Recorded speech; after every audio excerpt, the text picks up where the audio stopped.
아멘. 은혜가 흐르지 않는 곳은 없다라는 제목으로 하나의 말씀 나누겠습니다. 여러분, 흔히 오늘날에는 많이 CCTV가 많이 달려있죠. 저희 교회 안에도 CCTV가 6대, 여러분들 본당 이쪽하고 저 뒤쪽하고 다 누가 줬는지 다 찍고 있어요. 근데 사각지대가 있죠.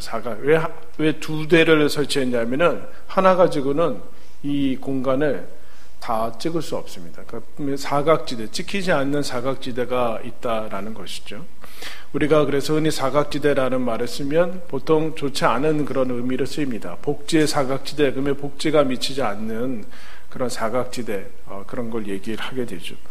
근데 하나님은 하나님의 은혜와 하나님의 통치는 사각지대가 있는가, 편파적이고 차별적인가라는 질문을 우리가 좀 던질 때가 있게 되죠. 어려움을 겪을 때 우리가 그런 것들을 하게, 하나님이 정말 나를 남들처럼 동일하게 사랑하는가라는 것을 이제 그렇게 물을 수 있겠습니다. 더 나아가서 하나님은 신자와 불신자를 똑같이 사랑하는가, 아니면 신자를 더 많이 사랑하는가, 라는 그런 생각도 이제 하게 됩니다. 오늘 말씀에 보면은 아브라함이 가나안 땅에 와서 부르심을 받은 지 10년이 지났습니다. 10년. 여러분, 많이 지났죠. 많이 지나서 그 중에 많은 일들이 있었지만 하나님이 약속한 너를 통해서 많은 민족들이 세우고 바다의 모래같이 하늘의 별과 같이 네 자손이 많을 것이라는 그 시작 출발 자체를 아직 10년이 지나고 나서도 하지 않고 있다라는 겁니다. 아브라함과 사라는 계속해서 나이가 들어가고 있고 오늘 85세 정도 이제 된 것이죠.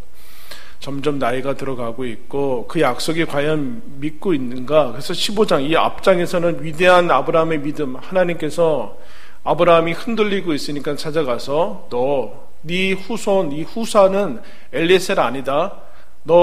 너에게서 난 자손이 너를 상속자가 될 것이다. 터무니없는 말을 하시는데 그 말의 믿음으로 하나님이 그 믿음을 의로 여겼다라는 위대한 믿음의 고백을 하고 난 다음에 아브라함이 이 한 장 사이에 이와 같은 일을 할 수 있는가라는 생각을 하게 됩니다. 여러분, 10년이 이제 지났으니까 어떤 생각이 들까요? 아마 이들은 자기들이 정한 어느 정도의 기한이 된 것 같습니다. 탈진하게 된 거죠. 10년 정도는 참았다. 참을 만큼 이제 참은 것이죠. 하염없이 기다릴 수는 없는데 10년 정도를 기다리고 여러 가지 생각들을 했을 겁니다. 우리가 아브라함과 사라가 하나님께서 어쨌든 나를 아브라함을 통해서 이 후손을 주겠다는데 엘리에셀은 아니고 그러면 오늘 한 것처럼 사라 말고 다른 여인을 통해서 낳는 건가? 그 당시에 그게 여러분 우리나라도 뭐 사극 보면은 비일비재하지 않습니까? 대를 이어야 되는데 그렇지 못하면 당연히 후궁을 드리고 첩이라는 말이 이제 오는데 후궁을 드리고 해서 대를 잇는 그런 일들을 하게 됐죠. 근데 이 당시에도 역시 그거는 너무나 상식적인 거고 일반적인 그렇게 모습이죠. 그렇게 하나님께서 약속을 우리가 잘못 생각하고 있는 것 같다. 잘못 생각하고 우리가 내가 아니라 다른 여인을 통해서 당신의 씨를 이을 거라는 생각을 하게. 왜냐하면 하나님이 지금 나에게 씨 주지 않고 있지 않냐. 그러니까 2절에 보면은 혹시 내가 데리고 있는 그 여종, 하갈을 하나님께서 또 사용하고 있을지 모른다라는 생각을 하게 됩니다.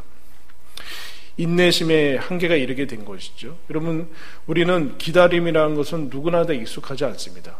그죠? 우리가 문명의 이기가 발달해서 시간이 많아진 것 같은데 그렇지 않죠. 예전에 어머니들 다 손빨래 했을 때 여러분 빨래하는 데만 시간이 많이 걸리지 않았습니까? 근데 지금은 분명히 세탁기가 그 빨래를 하지만 그 시간에 그러면은 우리가 시간이 남았는가? 때로 시간은 더 촉박해지고 더 시간에 쫓기는 그런 역할을 하게 됩니다. 하루에 서울에서 부산까지 갔다 올 수 있는 그런 문명의 이기를 가졌지만 어떤 분이 그래서 기록을 했어요. 우리가 100km 이상 차를 가지고 문명의 이기를 가졌지만 그 차를 사기 위해서 쏟아붓는 돈, 그리고 교통체증 이런 거 다 시간과 속도를 딱 나눴더니 평균 걷는 속도와 동일한 속도가 나왔다. 이렇게 얘기했습니다. 차 살려면 돈 주고 사야 되잖아요. 그 돈 그냥 얻는 거 아니잖아요. 시간을 투자해야 되고, 그래서 그 재반 비용을 다 생각했더니 그 속도랑 나눴더니 결국에는 걸어다니는 속도랑 똑같더라. 우리가 착각하고 있다라는 거죠. 효율성에서 우리가 속고 있는 것이죠. 기다림에 익숙하지 않습니다. 우리는 기다리는 것을 사실은 제일 싫어하는 것 같습니다. 제일 하지 못하는 거죠. 그래서 여러분, 사랑의 첫 번째가 뭡니까? 사랑은 오래 참고입니다. 첫 번째부터 사랑은 우리가 싫어하는 거죠. 사랑은 싫어한 거예요. 여러분, 사람이 이렇게 시간이 이렇게 지나 보니까 좋아하는 거와 사랑하는 거는 분명히 다른 것 같아요. 사람은 예쁘지 않아요. 동의하십니까? 사람은 예쁘지 않아요. 막 보고 있어도 사랑스럽고 그러지 않아요. 징글징글하고 진짜 인간의 제가 탄천을 여기 분당에 와서 제가 개가 그렇게 많은 줄 몰랐어요. 사람들이 진짜 정말 많이 키우는 것 같아요. 그래서 개를 산책시키기 위해서 나온 건지 본인이 나온 건지 모르겠지만 특징들이 있더라고요. 여러분들 강아지 키우신 분들 있습니까? 저도 한번 키우고 싶은데 저기다 하나 키우면 좋을 것 같은데 특징들이 있더라고요. 개를 가지고 이제 산책하시는 분들은 개는 가다가 자꾸 뭘 냄새를 맡아요. 멈춰요. 그래서 주인이 가는데 가지 않고 멈춰서 뭘 먹으려고 하는 것도 아니고 막 킁킁거리고 막 멈추고 그러는데 놀라운 거는 개 주인들이 다 멈춰요. 기다려준다니까요. 그 애완견이 아무것도 안 해. 뭔가 아무것도 안 해. 그냥 가다가 풀 냄새 맡고 거의 기다려주고 있어요. 근데 사람을 기다려주질 않아요. 이 인간들이. 개만도 못하게 취급을 해요. 사람들이 사람을. 네? 개도 기다려주면서 개도 냄새 맡는 거 기다려주고 갈 길 멈춰가지고 기다려주고 그거 산책해주고 그러는데 사람은 기다려주지 않더라고요. 제하기 어려운 거예요. 근데 물론 하나님이 아무런 약속이 이루어지는 조짐을 하나도 안 주고 10년이나 기다렸어요. 헛고생한 거죠. 이제 할 만큼 한 거예요. 우리가 착각한 거다 여보. 혹시 하나님이 나한테 주지 않으니까 사라가 근데 분명히 아브라함이 하갈을 통해서 임신할 거라는 생각을 하지 못했을 겁니다. 그 당시에는 여러분 어떻게 조사를 불임의 원인은 누구 조사할 수는 없잖아요. 그게 안 나오니까 어쨌든 한번 해보자 했는데 그런 생각을 하게 됩니다. 근데 당시에는 인간적이고 상식적인 방법이고 하게 되는데 근데 하나님은 이것은 편법이요 샛길로 빠지는 겁니다. 15년 지나야지 약속은 이루어지는데 아브라함이 인간적인 우리가 흔히 얘기하는 쉽게 얘기하면 인간적인 노력으로 하나님의 약속을 성취하려고 하는 15장하고는 다른 모습이 등장하고 있습니다. 근데 더 놀라운 것은 4절에 보면은 아브라함이 하갈과 동침하였더니 하갈이 임신했다. 이게 어려운 거예요. 임신을 하지 않으면 우리가 잘못된 방법, 하나님의 약속을 기다리지 못하는 불신으로 그것을 감당하려고 하는 거기서 이탈됐구나라는 것을 깨달을 텐데 덜컥 임신을 했어요. 그러니까 무슨 생각을 하게 되겠습니까? 이게 맞는 거구나. 하나님이 이 방법을 했는데 우리가 괜히 10년 동안 기다렸구나. 사례가 나는 아니구나 라는 생각을 하게 된 것이죠. 근데 여러분 왜 임신했을까요? 근데 하나님이 이스마엘이 아닌 한참 있다가 이제 18장, 17장, 이제 18장 가면은 아브라함을 통해서 이제 99세 때 이스마엘은 벌써 10살이 넘었어요. 10살이 넘어서 갑자기 나타나더만 내년에 내 자식을, 그때 약속한 자식을 줄 것이다 라는 얘기를 하고, 그러면 왜 이때는 임신하냐라는 게, 하나님이 뭘 알려주려고 하는 걸까요? 아브라함한테? 아브라함은 지금 가나안 땅에 온 지 10년이 지났는데 애가 없잖아요. 그거는 아브라함은 지금 하갈을 통해서 분명히 자연적으로 아기를 낳을 수 있는 능력이 있었어요. 그죠? 무슨 소리인지 알아들으시죠? 아기를 낳을 수 있다는 얘기예요. 즉 아기를 낳을 수 없어서 지금 아기가 안 생기는 게 아니라 하나님이 안 줘서라는 거예요. 즉 그러면 하나님의 때가 아니라는 거죠. 기다려야 된다는 얘기예요. 지금 이거는 사라한테 불임의 원인이 있다. 아브라함은 이상이 없는데 사라한테 불임의 원인이 있다라는 얘기를 하려는 것이 아니라 아브라함은 아기를 낳을 수 있는 충분한 능력이 있는데 하나님이 10년 동안 주시지 않고 있다라는 얘기예요.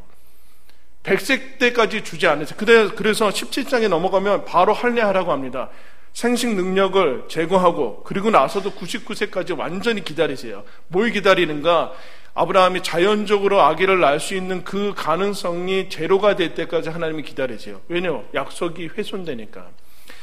아브라함이 가져야 되는 몇천 년 지난 다음에 우리까지 들어야 되는 하나님의 말씀의 이 메시지가 훼손되니까 아브라함을 통해서 그것을 여러분 하고 계십니다. 근데 일이 됐어요. 여러분 이거 좋은 겁니까? 좋은 거죠. 물론 첫 번째 좋은 건데 그러나 그 다음에도 좋아야 돼요. 어느 것들이 내가 지금 사라와 지금 아브라함과 하갈은 이것이 자기들이 지혜를 발휘해서 우리가 그동안 하나님의 방법을 놓치고 있었다. 너무 그 바보같이 가만히 있었다라는 생각을 하게 되고 지혜를 가지고 우리가 하나님의 그냥 막연하게 기다리면 안 되고 하나님의 뜻대로 우리 인간적인 그런 상식적인 수준도 가지고 있어야 되지 않냐, 됐지 않냐라고 생각할 텐데 그 다음에도 여러분 좋아야 돼요. 하나님의 뜻을 분별할 때 요나가 됐기 때문에, 그러니까 결과만이 수단과 과정을 정당한다라고 얘기하는 사람들이 그렇지 않고, 여러분 요나가 하나님께서 너 니느웨에 가서 하나님의 심판을 선포하라고 했을 때 가기가 싫어서 여호와의 얼굴을 피해서 도망갑니다. 지금 하갈도 이제 도망갈 때 어떻게 하냐면 내가 여호와의 낯을 피해서 니느웨로 가지 않고 도망갔는데 다시스로 내려갔는데 그때 뭐라고 그러는가? 요나스에 마침 다시스로 가는 배가 왔더라. 타이밍 죽이죠. 진짜 하나님의 타이밍이네. 근데 이 4절에 뭐라고 하는가? 그 타자마자 좀 있다가 풍랑이 일어나고 배가 다 박살납니다. 그리고 요나는 던져집니다. 다음까지 가야 돼요. 분명히 하갈은 임신했어요. 형통했어요. 근데 그 다음에 어떤 것이 찾아오는가? 고통이 여러분 찾아옵니다. 고통이 찾아와요. 인간적인 방법은 잠깐은 반짝할지 모르지만 고통이 찾아오게 되어 있습니다. 형통한 것 같으나 반드시 고통이 동반하고 있어요. 그래서 4절에 보면은 어떻게 되는가? 하갈이 자기가 임신한 것을 알고 그의 여주인을 멸시한지라 이렇게 되고 있어요. 여러분 불과 100년 전만 해도 노예는 그냥 재산이었습니다. 종은 그냥 재산이었어요. 그냥 죽여도 거기 인권이 뭐 없어요. 그냥 죽여도 그냥 아무 그거 없어요. 아무 그런 거 없어요. 하갈은 도망가잖아요. 나중에 뭐요? 우리나라 같으면 추노꾼이 이제 장혁이 가서 잡아와서 죽이던가. 이게 지금 소유 재산이 팔았으니까. 그럼 그게 신약에 나온 빌레몬서예요. 빌레몬이 종이었거든요. 빌레몬한테 보내는 거예요. 도망가면 죽는 거예요. 종은 그런 노예, 오네시모로랑 빌레몬과의 종과 주인의 관계인데 도망쳐왔기 때문에 죽이는 것도 아무 상관없는 거예요. 근데 여러분 어떻게 종이 여주인을 멸시합니까? 근데 아기를 가지는 순간 종은 더 이상 종이 아니라 어떻게 돼요? 후궁에 이제 왕위를 잇는 사람으로 이제 가게 되죠. 갑자기 신분 상승이 일어나게 되고 당연히 교만해지는 그런 모습들을 보게 됩니다. 사라도 아마 그걸 예상하지 못했겠죠. 그러면서 5절에 아브라함한테 그럽니다. 내가 받는 모욕은 당신의 받아야 어떠다. 내가 뭘 잘못했냐? 내가 받는 모욕이 있다. 그러니까 아브라함이 또 여기 좀 비겁하게 나오는 것 같아요. 6절에 보면은 그 여정은 당신 수중에 있는 거, 당신 거 아니냐? 당신 마음대로 해라. 당신 좋을 대로 해라. 이렇게 나오고 있어요. 오늘날의 관점으로 보면 안 되고 그야말로 그냥 죽이든 살리든 아무것도 상관없는 그런 거예요. 그때 사라가 멸시를 받고 모욕을 받으니까 하갈을 어떻게 합니까? 학대했다라고요. 임신해서 형통해서 좋은 것 같은데 바로 고통이 찾아오는 것을 보게 됩니다. 이제 하갈이 거기서 살기 위해서 여러분 도망치죠. 도망쳐가지고 이제 삶에 자기 인생이 달라질 것 같다고 생각했는데 그렇지 않고 오히려 그것으로 말미암아 죽음에 임박하고 이제 도망가서 이러면 이 사람이 어떻게 삽니까? 혼자 아기를 임신해서 이제 살 길에 막막하고 그냥 막다른 골목에 미치게 되는데 그때 뭐라고 하는가? 거기 이제 샘물 곁에 있는데 하나님의 사자가 나타나서 그에게 말씀을 합니다. 3번이나 말씀을 하죠. 8절에 너 어디서 왔고 어디서 가느냐? 사라의 여종아 이렇게 얘기하죠. 사라 피해서 도망갑니다. 9절에 이 얘기 놀라 다시 돌아가서 네 주인에게 복종하라. 이거 하나님 너무 한 거 아니에요? 그죠? 근데 가서 복종해라. 그런 다음에 너에게 아들을 줄 것인데 그가 번성할 것이다. 그런데 그렇게 좋은 건 아니에요. 12절에 보면은 들나귀 같이 되고 그렇게 좋은 인생이 펼쳐지는 그런 거친 인생이 이제 예언이 됩니다. 근데 어쨌든 너가 아들을 낳아서 그가 번성하고 민족이 될 것이다. 죽지 않을 것이다. 너 여기서 망하지 않을 거다. 근데 이스마엘이라는 뜻이 뭡니까? 하나님이 들으셨다라고 얘기해요. 고통을 들으셨다라고. 지금 하나님이 하갈한테 얘기를 하고 계세요. 하나님의 사자를 통해서. 그리고 뭐라고 하는가? 네 고통을 들었다. 하나님이 지금 하갈의 그 고통 소리를 이미 들으셨고 들은 다음에 말씀을 하고 있는 거 여러분 이게 대단히 중요합니다. 그래서 이 하나님의 사자를 하나님을 만난 다음에 이 하갈이라는 여종이 뭐라고 하나님을 거기에서 이름을 짓는가? 나를 살피시는 하나님 그렇게 얘기하고 있어요. 여러분 13절에 한번 다 같이 한번 읽겠습니다. 시작. 하갈이 자기에게 이르신 여호와의 이름을 나를 살피시는 하나님이라 하였으니 이는 내가 어떻게 여기서 나를 살피시는 하나님을 배웠는고 함이라. 이 중요한 말씀. 그래서 하갈이 나를 살피시는 하나님이라는 것을 만나는데 아브라함과 사라한테 하시는 메시지죠. 지금 아브라함의 인생 가운데 지금 그 사라의 이 이야기가 하갈의 이야기가 들어갔는데 아브라함과 사라는 지금 하갈이 자기가 고통당하는 것을 보고 계시고 듣고 또 말씀하시니 하나님을 만나게 되는데 동시에 아브라함과 사라는 10년이 지났건 몇 년이 지났건 자기의 상황과 조건을 아시는 하나님 살피시는 하나님을 잊어버리고 인간적인 방법을 취해서 지금 어려움을 겪게 하는 것들을 보게 됩니다. 아브라함과 사라가 이것을 잊어버렸죠.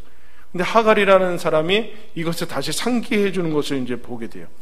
그래서 이스마엘이란 하나님께서 아브라함과 사라한테는 자신들의 믿음 없는 그 아이를 보면서 믿음 없이 선택한 것들을 잘못된 선택 그걸 한 것을 보게 된 것과 동시에 그럼에도 불구하고 하나님은 자비를 베푸셨다는 것이 혼합되어 있어요.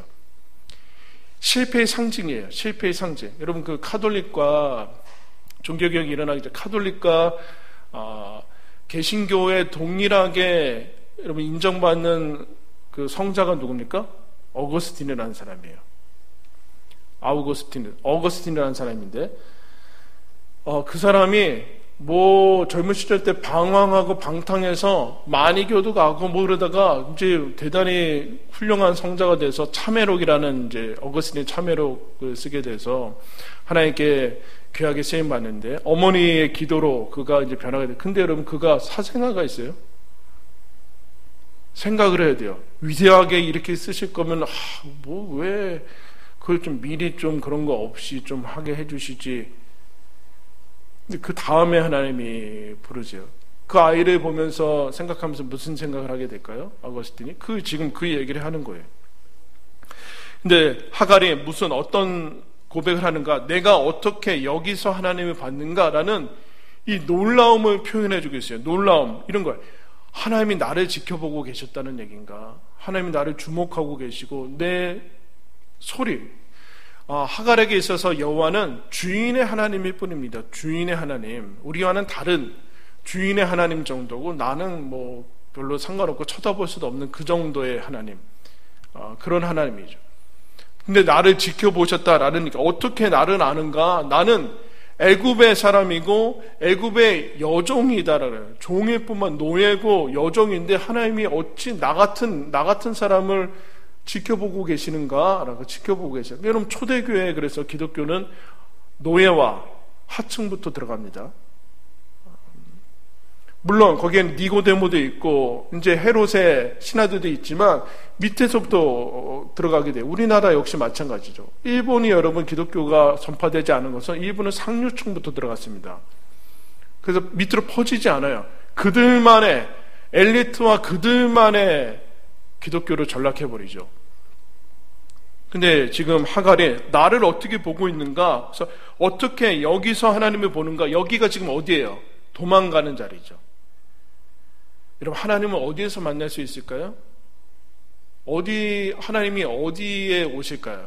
성공하고 좀 멋지고 좋은 자리, 그럴 때 오실까요? 근데 여기는 우리가 이런 거죠. 하갈은 하나님이라면, 신이라면 여기서는 만날 수 없는데, 하나님은 성전에 거룩하고 존귀하고 그런 자리에서 만나야 될 것 같은데, 여기는 완전히 실패한 자리요, 못난 자리고, 내가 지금 도망가는 자리이고 막다른 자리인 거죠. 더 나아가서 이 자리는 약함의 자리예요. 지금 학대받아가지고 가는 거 아니야.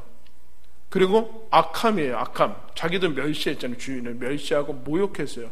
그 약함과 악함이 동시에 다 짬뽕이 돼서 엉망진창인 자리에 하나님을 만날 수 없는 자리라고 생각하는, 하나님이 여기에 찾아오기는 참 누추해서 그런 자리, 하나님은 여기 오시지 않는 자리라고 할 때 지금 여기서 하나님을 만납니다.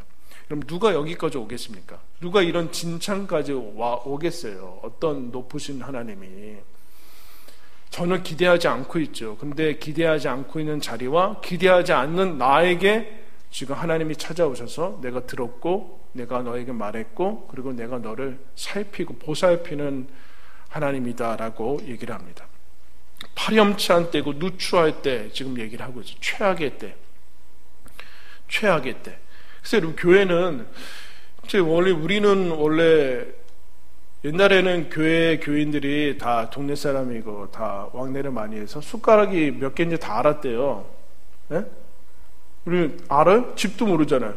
옆에 사람 집 어딘지도 모르잖아요. 집 오픈 안 하잖아요. 집도 어딘지도 모르고 여기 와서는 제일 행복한 표정 짓고 그렇지도 않으면서 우리는 여기는 그러니까 아주 거치장의 그런 곳으로 완전히 전락해버렸어요. 근데 여러분, 하나님을 어디서 우리가 만납니까? 죄인 되었을 때 만나요. 자꾸 좀 착각하는 것 같아요. 성공의 자리에서 하나님을 만나는 사람은 거의 없습니다. 근데 우리가 자꾸 착각을 하게 되죠. 시편 139편 가겠습니다. 구약성경 시편 139편.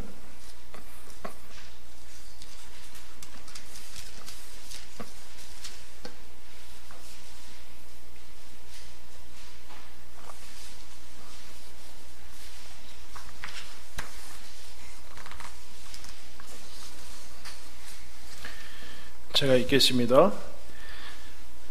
139편입니다. 여호와여, 주께서 나를 살펴보셨으므로 나를 아시나이다. 주께서 내가 앉고 일어섬을 아시고 멀리서도 나의 생각을 밝히 아시오며 나의 모든 길과 내가 눕는 것을 살펴보셨으므로 나의 모든 행위를 익히 아시오니 여호와여, 내 혀의 말을 알지 못하시는 것이 하나도 없으시니이다.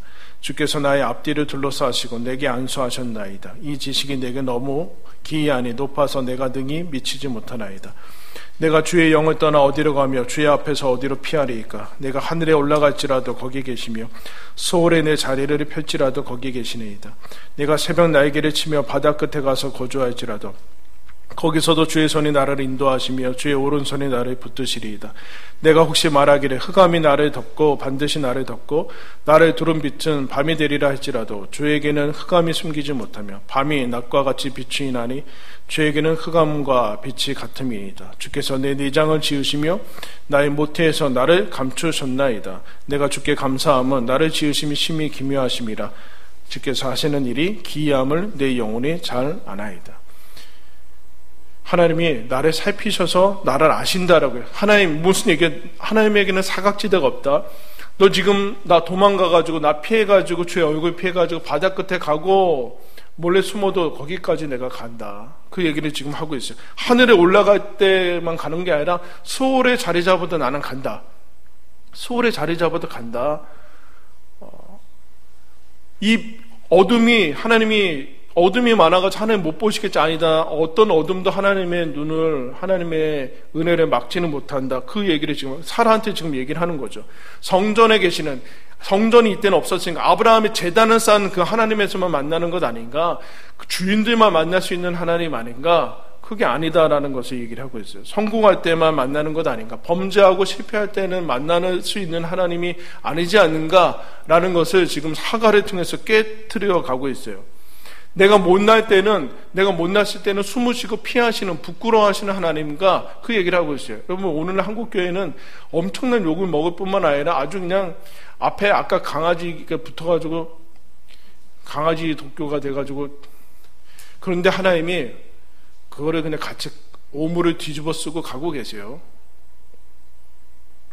하갈한테 나타나는 것은, 하갈이 하나님이 되겠다는 것은, 이거는 좀 변변한 사람의 하나님이 되시지, 제자들도 좀 변변한 사람 뽑아가지고 그러지, 그 무식한 어부들, 그 당시 종교 지도자들이 베드로나 이런 사람이 인정을 안 했어요. 저 학문 없는 무식한 사람들이 왜 그런 사람의 하나님이 되셔서. 근데 하나님이 그런 곳에 가신다라는 거. 우리가 아까 찬양하지 않았습니까?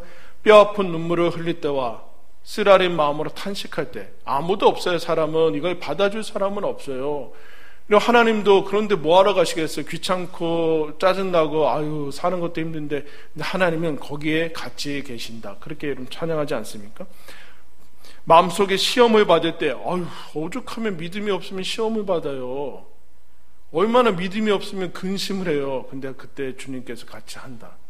찬양을 생각을 하고, 우리가 마음속에 시험을 받을 때도 하나님이 함께한다. 쓰라는 마음으로 탄식할 때도 함께한다. 그 얘기를 하고, 무슨 얘기인가? 나는 언제 어디서나 하나님인데, 그러므로 사갈이 뭐라고 고백하는가? 나를 살피시는 하나님을 어떻게 여기서 내가 뵀는가? 이렇게 드디어 하갈도 하나님을 본다. 이렇게 얘기해요. 믿게 됐다라는 얘기죠. 나를 살피시는 하나님을 나도 이제 보게 되었다. 믿게 됐고 구원받았다. 어디서요? 전혀 예상치 못한 그때 하나님이 나에게 임하셨다. 여기는 이제 실패한 곳이고, 여기서는 더 이상 선한 것이 나타나지 않고, 여기서는 전혀 내 삶은 새로워질 수 없고 변화될 수 없다라고 생각하는 그때 하나님은 전혀 얽매이지 않고 여러분 하갈을 만나주시는 것을 보게 됩니다. 왜요? 은혜는 흐르지 않는 곳이 없기 때문에 그렇습니다. 은혜는 막힘이 없이 사각지대가 없습니다. 그래서 사도 바울이 이것을 깨닫죠. 나를 능하게 하신 주님께서, 나의 전에는 핍박자요, 폭행자요, 핍박하는 사람이 있는데 죄인 중에 계신 나에게 하나님의 은혜가 임했다. 은혜가, 여러분 어떻게 죄인한테, 그것도 하나님 예수 그리스도를 핍박하는 사람에게 임할 수 있습니까? 그 사람은 제쳐놔야 되는 것 아닙니까? 근데 은혜는 그 사람에게 가서 그 사람을 변화시키는 것을 여러분 보게 됩니다. 은혜는 자격이 없는 자에게 주어지는 하나님의 선물이죠. 선물. 그렇기 때문에 은혜는 하나님은 묶이지 않습니다. 몇몇 특정한 사람, 특정한 장소, 특정하게 정해진 때만 하나님이 임하지 않고 하나님은 자유롭게 하나님 마음대로 임하십니다. 하갈에게 여러분 하나님은 그들만의 하나님이었습니다. 아브라함만의 하나님, 사라만의 하나님. 근데 하갈이 이 자신의 인생이 완전히 수직 상승할 것 같은데 갑자기 거꾸러져서 이제 죽음의 막다른 골목에 이르렀을 때 내 인생 끝냈다고 생각할 때 그때 하나님이 하갈을 만나주시는 것을 보게 됩니다. 하나님을 만나는 곳은 어딘가? 그래서 달라스 윌라드라는 신학자가 이렇게 얘기합니다. 실제 변화가 일어나는 곳은 우리가 하나님과 이웃과 함께 거하는 실제 삶 속이다. 그래서 첫째로 우리는 우리가 지속적으로 처한 환경을 하나님 나라와 축복의 장소로 인정해야 된다. 하나님이 누군가를 축복하실 때 그들이 실제로 있는 장소를 제외하시는 법은 없다. 하나님이 누군가를 축복하실 때 그 실제 장소를 제외하지 않고 거기서 축복하신다라는, 전혀 예기치 못한 데서 여러분 하나님을 만날 수 있어요.